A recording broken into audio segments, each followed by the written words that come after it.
Hey guys, it's the Brownbag talking sports here, and I'm gonna try something different. Um, I'm still gonna do my Dallas versus Saints preview, but I wanted to try something. I really wanted to talk about this Carolina game, and since I'm gonna be talking about Carolina, I might as well talk about Tampa Bay too. So yeah, I just wanted to talk about all the teams in the NFC South. Depending on how some of the games are entertaining or how much they're relevant, I probably won't do them, or if I do, they'll be all in one video. I just really wanted to talk about this game because this was a good game. But yeah. So, on to the actual game. The Seahawks went to North Carolina to face off against the Panthers, and they ended up beating them 30 to 27. Russell Wilson had 300 plus yards, two touchdowns, and he was 22 for 31 attempts.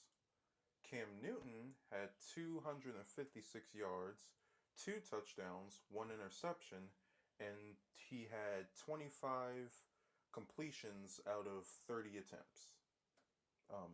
If I'm kind of stuttering a bit or if I sound like I'm going a little slow, forgive me. I'm reading off some of these notes because I'm trying to memorize some of the stats here, but I just really want to do this video right now, so didn't have much time to memorize the stats. But yeah, I really just wanted to get the quarterback stats out of the way. So Seahawks won 30-27, and I thought that this was an amazing game. Um, First of all, the Seahawks and the Carolina Panthers do not like each other. These guys are rivals. I'm not exactly sure how the rivalry started up in the first place, but it was definitely that 2015 season where they met in the regular season and in the playoffs too. So I think that's mostly where the rivalry started because they mostly have pretty much the same players and they're not a divisional rival, so it's probably not been a long time rivalry. But so yeah, I think that's where the original rivalry comes from. But yeah, the whole rivalry aspect made this game's watch value a lot very entertaining. But the fact that these teams were both clamoring and clawing for a wild card spot is also a good is also makes this a great game to see. I mean, teams that are on the top of their division, like games like Rams versus Chiefs, that was amazing. Um, Saints versus Rams. I mean, those games are great because they're basically like Super Bowls, like the best of the best going at it. But I value these games too, where both teams are going for like a playoff spot, for a wild card spot in the playoffs. The reason I like these games a bit more is because overall in the playoff value, this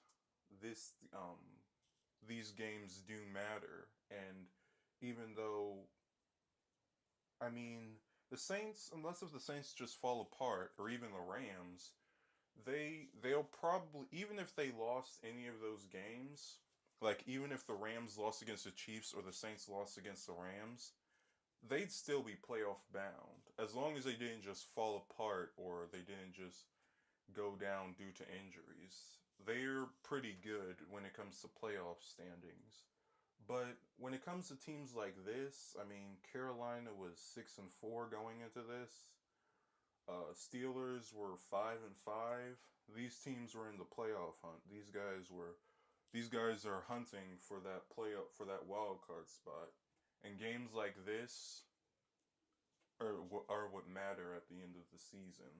I mean, technically you could say that all games matter in a 16 game season, but still, when it gets to this, like when we're past week 10, that's when crunch time really starts to happen, especially when you have 5 losses on your record. But yeah, this was an amazing game. Cam for the most part, was pretty great. Russell Wilson is always spectacular to see, but it's not just the QBs that played amazing and made this game worth the watch. The defense was really playing hard. Like Russell Wilson's final drive when he drove down the field after Graham Gano missed the field goal, and yes, I'll get to that later, but I'm just talking about Russell right now. When he went to go and drive down the field and he went to get his kicker some good field position, there were some times where the defense actually held them a bit. Like they held them to third down, second down. I could be mistaken, but I think that there was a fourth down conversion in there. I think so. Yeah, I think so. But yeah, both sides, like for like halftime, this was a defense heavy game, and not that it wasn't still defensive heavy in the second half, but the defense sort of let up, and that's when the scoring really happened. If you let me check here for a second, just gonna look at the points at the first half. Yeah, it was not 10, 13-10, Carolina. So yeah, I mean, both teams are pretty good. I mean, with high scoring offenses right now, like the Saints, the Rams, um, you can put Pittsburgh in there. I mean, they're not as consistent as them, but you can put Pittsburgh in there if you want. But high scoring games and teams like that, I mean, those guys are on another level as a whole. But yeah, these teams are pretty high scoring, and to the fact that Seahawks held Carolina down to 13, and Carolina did the same to Seahawks when they held them down to 10. That speaks leagues about their defense. Now, like I said, their defense did sort of let up, but I noticed that their defense was playing hard. I mean, this is a big rivalry game, so I heard a lot of hits, and you don't really hear that. Like, it sounded like helmet to helmet stuff. I mean, I don't think that there were any um, helmet to helmet hits in there, but you know the feeling when somebody just gets knocked down. When somebody in football just gets knocked down and the hit is so hard that you can hear it even through your broadcasting television. Yeah, those are the best type of games. But props to both quarterbacks, they didn't give up. Cam was running all over the field. He didn't run a touchdown in, but he got open. He got some open runs on a few plays. Yeah,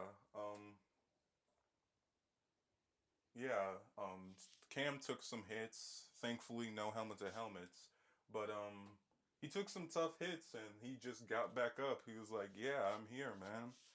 And I really just like to see that about quarterbacks in general. Like Brady in that Denver game, in that AFC Championship game a few years back, was taking hits all over. Like that Denver defense did not let up on him.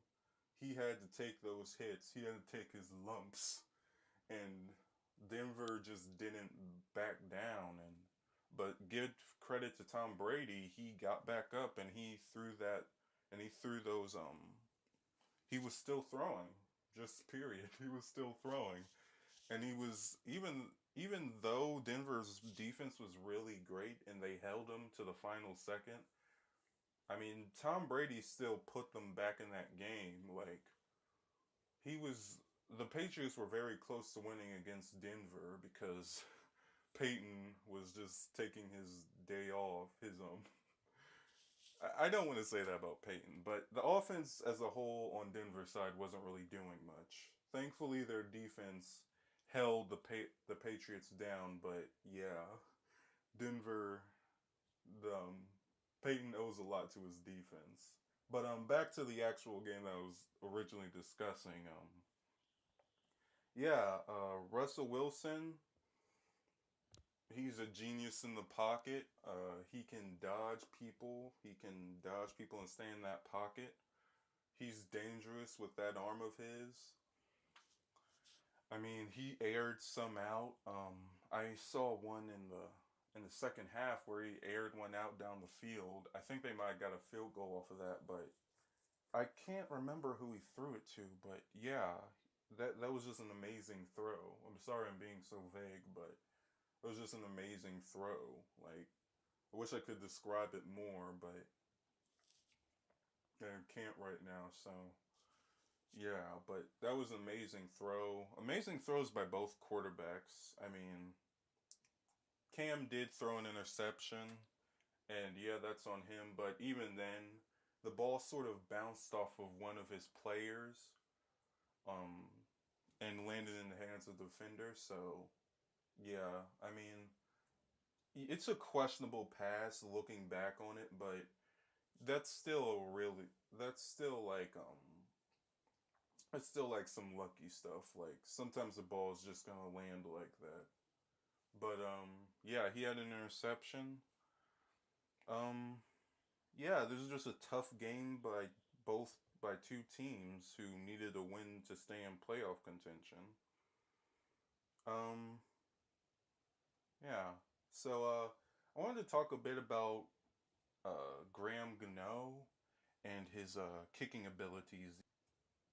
I don't know what's up with Graham Gano. I mean, he made a 63 yarder a few weeks ago. And I know that any given Sunday, of course, like things can go wrong. And even the extra point that he did miss in the Lions game, it was by a hair, but you gotta make that.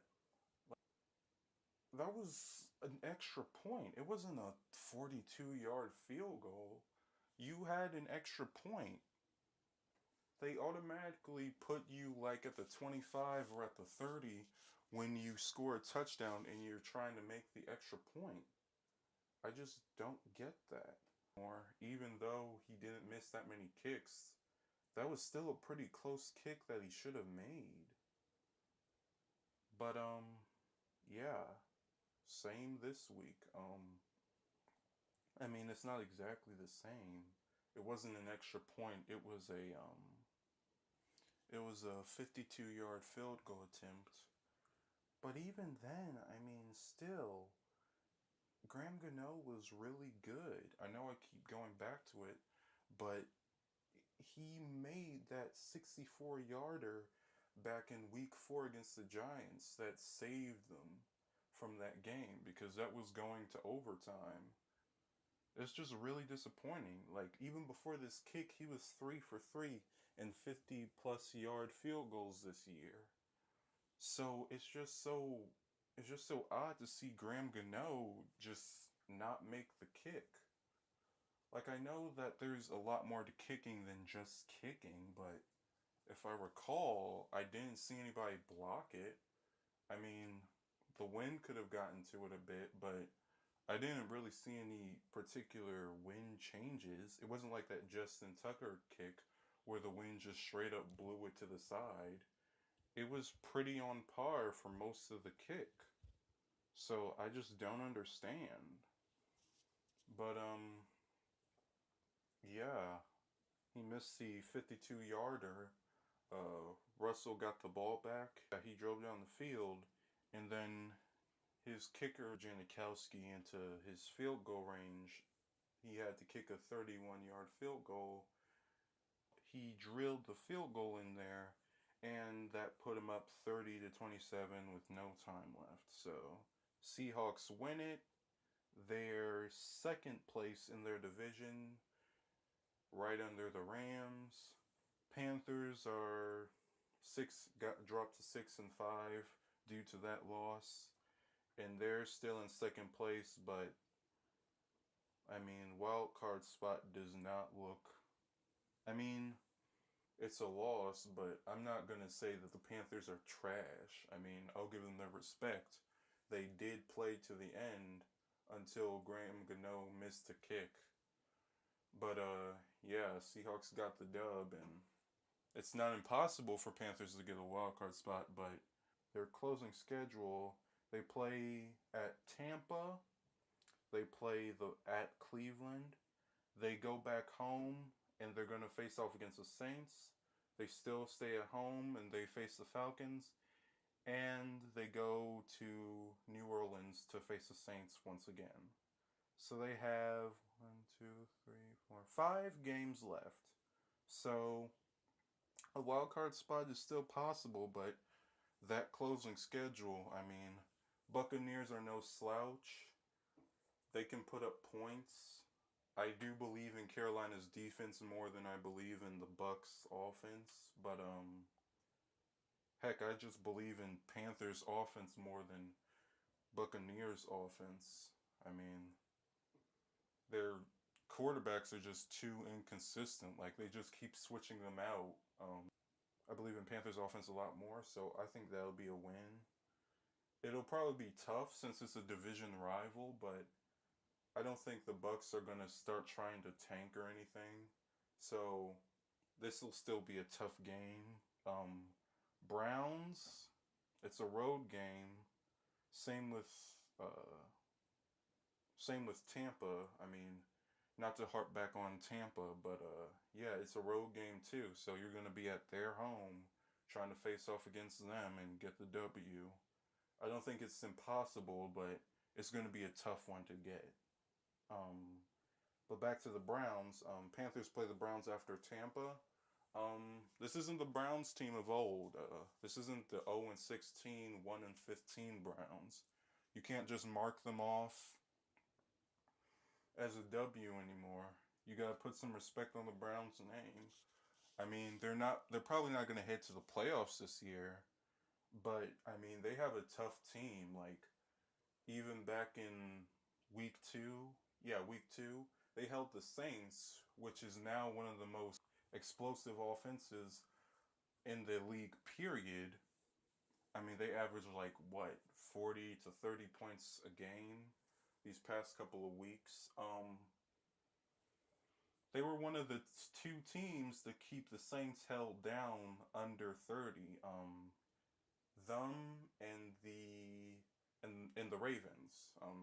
The Ravens always have a strong defense, but yeah, the Browns were surprising. They went into New Orleans and they held them to 21. And really could have won that game. There's a lot of games that the Browns could have won early in the season, but that game especially, their kicker just couldn't make a field goal if his life depended on it. I mean, you want to talk about, I mean, Graham Gano, I'm not going to sit here and act like Graham Gano didn't miss some major kicks these past 2 weeks, but he is nowhere near Zane Gonzalez's failure level. I mean, when it comes to failure, that guy just blows everybody out of the water. But yeah, I'm pretty sure he's not a kicker for them anymore. But yeah, he missed like 3, 4. It's probably not 5, but he missed a lot of kicks in that game, and wow. There was one in particular where Tyrod threw one down the field because earlier in the season, Saints defense was trash, especially the secondary. But we're not talking about that. We're talking about the Browns. So yeah, Tyrod threw one down. He threw it like 20, 30 yards down. Got his kicker in some really good field position. Kicker just didn't make the kick. Zane just missed it. I want to say wide to the left, but I don't know. I haven't looked at that game in a while. I just remember us being bailed out because the Saints should have lost that game. It took them a while to wake up. It took us a while, but yeah. Thankfully, we won that game and Cleveland went home. But what I was talking about was that Browns defense held down Drew Brees for a while. Now, granted, Mark Ingram was suspended for a few weeks, so our offense wasn't really looking its best. But still, I mean, they went into our home and took us, and they held us to 21 points. I think they're the only team to do that. They're one of the 2 teams to hold us to like under 30. Baltimore held us down to 24. That was a miracle game too. Baltimore held us to 24. Browns held us to 21. But Baker's nothing to be ignored too. I mean, Nick Chubb, those guys are. You can't mark off the Browns anymore. You can't mark them off. Um, Panthers go back home to face the Saints. Like I said, we're the most explosive offense right next to the Rams and the Chiefs. The Panthers might catch a little break being at home, but still, I mean, that's nothing to sleep on. They still stay at home, and then they play the Falcons. So these are some big divisional games in the 3 weeks after the Browns game, because they play the Saints, they play the Falcons, and then they play the Saints. They go to New Orleans to play the Saints their last time, but I'm going to focus on this Falcons game a bit more. Falcons are a weird team. Their defense played really good against us on Thursday, on Thanksgiving, but their offense just couldn't get anything rolling. I mean, they kept fumbling in the end zone, not end zone, but the red zone. They could only get like field goals, and even then, I mean, there were some times where they turned over the ball in the red zone. So, I mean, the Falcons, I'm not going to sleep on the Falcons, but the Falcons are a very inconsistent team. They lost to Dallas at their own home, which was a must-win if they wanted to stay in playoff contention. I wouldn't sleep on the Falcons, but they're kind of an inconsistent team, so as long as Carolina keeps up some consistency in that toughness, they play the Falcons at home, they should have this. Then they play the Saints at home. At New Orleans, not at home. But that's probably a loss. I mean, I don't know. It depends on the first time they play them. Like, they have to make a first impression, because for whatever reason they pushed the Panthers and Saints game all the way back to the last 3 weeks of the season. Like, one's on the 30th of December and one's on the 17th of December, so they pushed these back really late. I guess they wanted to build up some hype. And depending on these, the Panthers' next 2 games against Bucks and the Browns, they might have really went good with that decision. I don't have complete trust in the Panthers right now. I mean, you can never sleep on them, especially right now since they're actually in the playoff hunt. So those are gonna be some real duels between the Saints and the Panthers, and the Falcons game, because those are big division ones, and they need these wins to go to the playoffs. I mean, I don't know if they can even lose one game. I mean, if they can, it'll have to be against the Browns. It can't be a divisional game. These next 5 weeks they play against these teams: the Bucks at home, the Bucks at Tampa, the Browns at Cleveland, the Saints at home, the Falcons at home, and the Saints at New Orleans.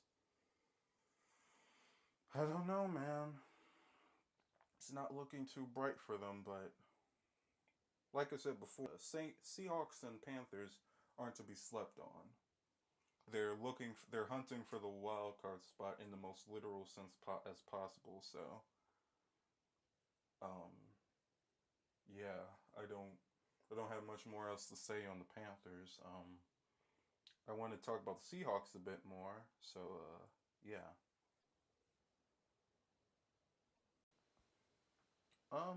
The Seahawks are a very weird team.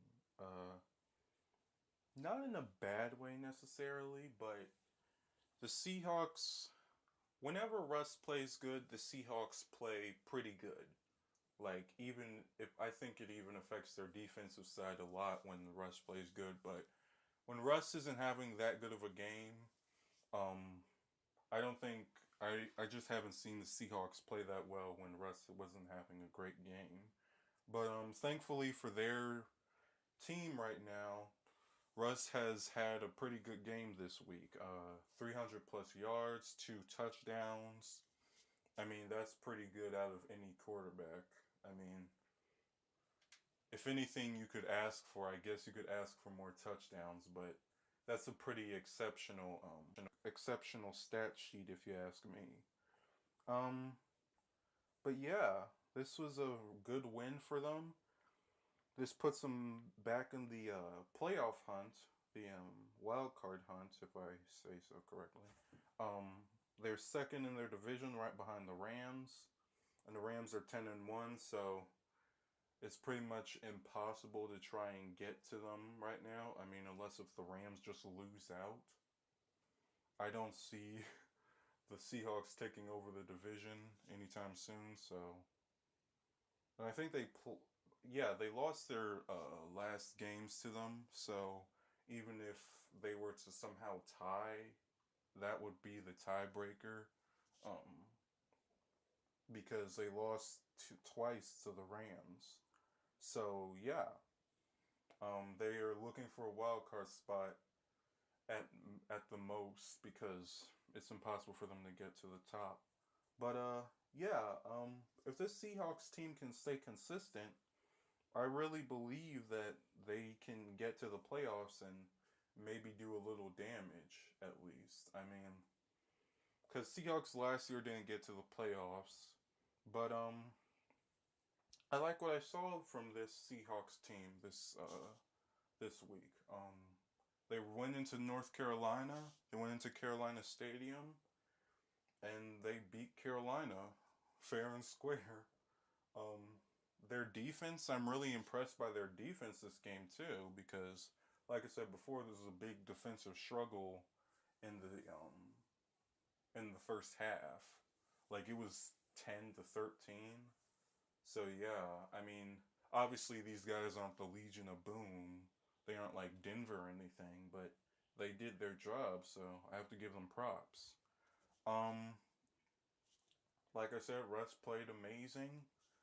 Um, their kicker can actually make field goals, so that always helps, especially this season. Um, yeah, uh, Seahawks played really well. They played a tough team, and they came out. They came out with a W. Um, these next games for them are probably going to be kind of tough, but I think that they can do it. They play the 49ers. That's a win. Um, Vikings have to visit Seahawks. So, I mean, I see the Seahawks winning that game. But here's the thing, though. They're just so inconsistent. It's hard to put your finger on what they can even do. So, how they'll play, how they'll perform, it all depends on Russell. You know, I think when Russell plays good, it gives the defense and even their offensive side a lot of confidence. So I think that they can win against the Vikings. They play the 49ers at San Francisco. Um, that'll probably be a win. I mean, I know these 49ers and Seahawks games are a divisional rivalry, so yeah, I can kind of get it, but they'll probably be tougher, but I think that Seahawks can win out at least. Well, I think that they can win against them and possibly at the Vikings because the Vikings haven't been looking the best. I think that they can pull out a W. Um, I already mentioned the 49ers game. They play in San Francisco. Seahawks win. They play the Chiefs. I think the Chiefs will win. Uh, it'll be interesting seeing Russell Wilson go up against Pat Mahomes. But Pat's just been having a great year. I think there were like 2 different games where he had like where he threw 6 touchdown passes. So, yeah. But it'll be great to see them play. Hopefully, it'll be a good game. And then they play the Cardinals at the at Seattle. So I think that's pretty much a win. So I think all in all, Seahawks can at least win 4 out of these 5 next games. So yeah, I have faith in the Seahawks. I think they can do it. But yeah, that's basically all my thoughts on the Carolina and Seahawks game. I hope you enjoyed. Bye.